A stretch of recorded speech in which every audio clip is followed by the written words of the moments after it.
If you look at his life situations, the way life happened to him, it's a continuous series of disasters. Loses his kingdom, what is rightfully his, ends up in the forest, loses his wife, gets kidnapped, fights a brutal war which he's not interested in, brings back his wife, suffers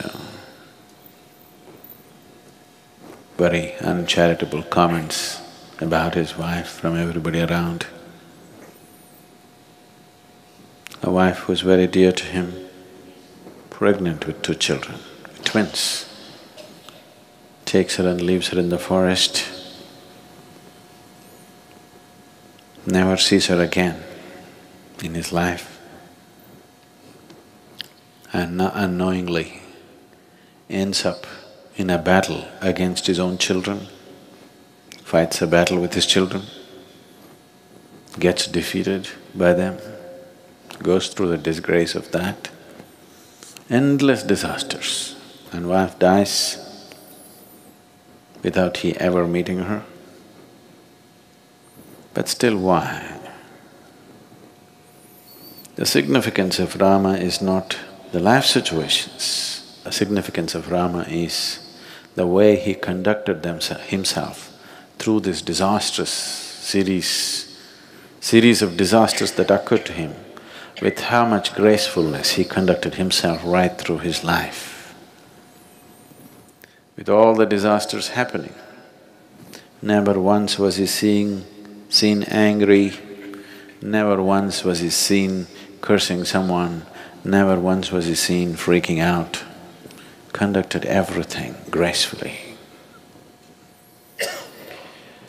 So people who are seeking liberation sought Rama. People who are seeking a graceful life sought Rama. People who understood, people who had the wisdom to see that external situations can go wrong any moment, just any moment. Oh, it'll not happen to us, is a foolish way to live. It'll not happen to me is a foolish way to live. Even if it happens, I will go through that gracefully is a wise way to live. So people sought Rama because they saw this phenomenal wisdom, though life became a continuous series of disasters. Never once wavered from his truthfulness, from what he set up for himself, the fundamentals of his life, never once deviated from that, just hung on to what he has to do, conducted with utmost balance. In fact, people on the spiritual path, there is a tradition of seeking disasters. Really. Many spiritual seekers go about asking for something to go wrong with their life. You don't have to necessarily do that, because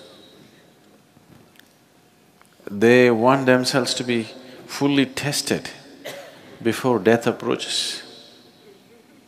Before death approaches, they want to be fully tested. They want to be quality checked. No matter what happens, they'll go through it gracefully. Because when the moment of shedding the body comes, that's the time you'll lose your balance. Everything is fine. When the moment of everything that you know as reality is going to slip off from your hands, that's the time when you lose your control a bit. So, people seeking disasters, like Akka Mahadevi goes about saying, "Oh Shiva, do this to me, make me hungry, make sure that I don't get any food, and in case I get it, before I put it in my mouth, make sure it falls off my hands. Before I pick it up from the ground, make sure a hungry dog eats it away. make me go through everything so that I will learn to conduct myself gracefully irrespective of what the outside situation is. That's an extreme form of devotion and you want to be ready. When the moment of leaving comes, you don't want to falter even a bit. That is the moment you need to handle gracefully. Take some practice. Suddenly one day if it happens, then you won't be able to handle it. And when the moment of losing your body and everything that you know as life, to conduct that day gracefully. People seek Rama, they want tribulations, trials and tribulations in their life, consciously seeking. If you see this anywhere across the world, I am not asking you to take this path, but it has been the tradition everywhere in the world. Spiritual path means first thing is to consciously seek poverty. Consciously to seek poverty. To conduct yourself gracefully through poverty is not an easy thing. If you get hungry, you will become… all sense of being human will be lost, you will become like an animal. When you're hungry, when you're angry, you're an animal, isn't it? To conduct that gracefully, you should see the yogis in India, they never ask for anything, they keep going. You can see they are hungry. They have not eaten for days sometimes, but they will conduct themselves so gracefully. Any number of them,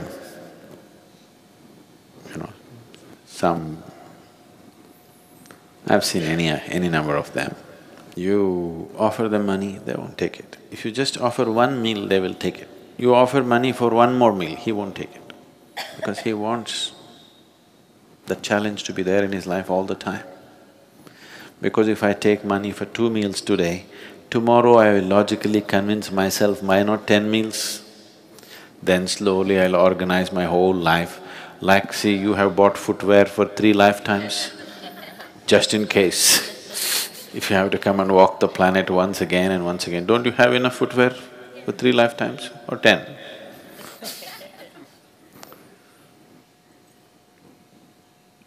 So, once you add one more will become logically acceptable and it'll grow endlessly. Just see to what extent we have taken our survival process. Our survival process has hit the sky and still it's not enough. To conduct yourself through hunger, to poverty, to various kinds of physical and other kinds of difficulties gracefully. For this people sought Rama. And actually, if you look at almost everybody that you worship, Rama continuous disaster, conducted himself gracefully. Krishna, everything that he aspired for, what he wanted to create, his whole life was about bringing the political process and the spiritual process. He wanted to marry the political and the spiritual process. So he moved around with the kings and tried to bring spiritual process into their life, but it ended up in a disastrous war.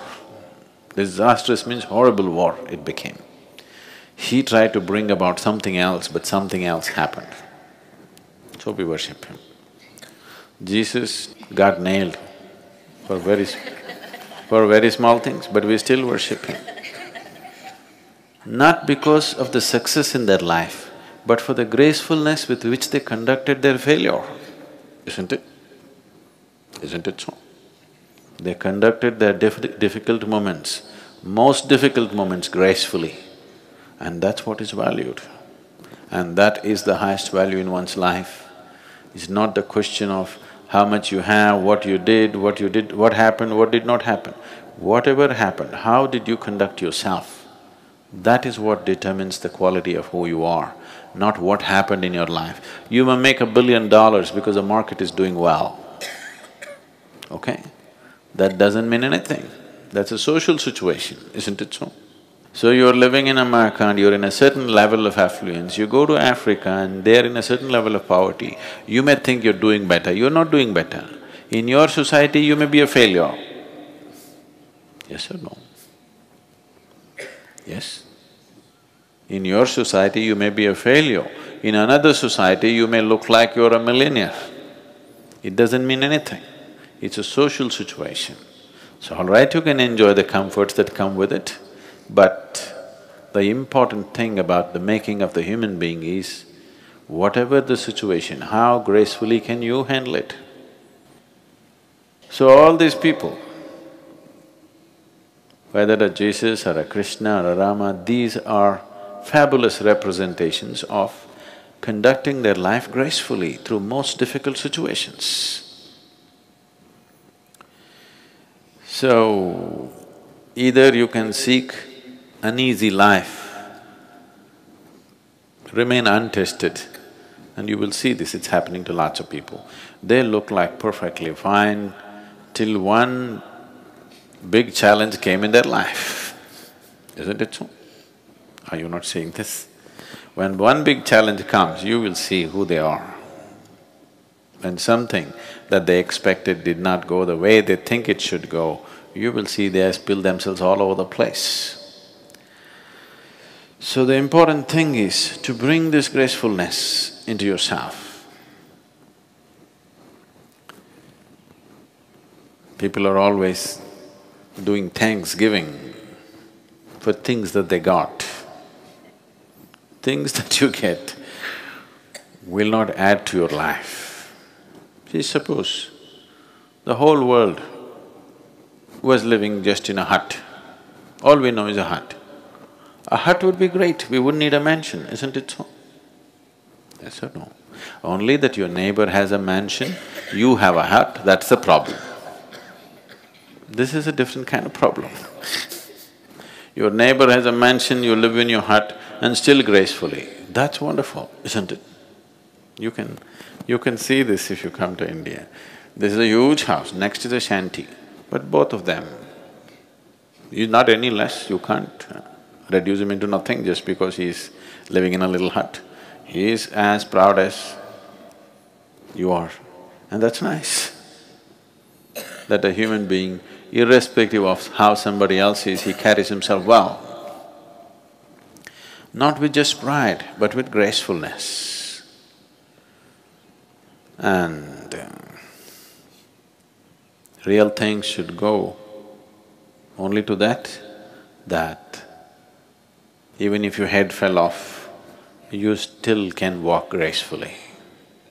Even if you have to go to the gallows, you still walk gracefully. This is the quality of the human being. Rest is only the quality of the situation, isn't it?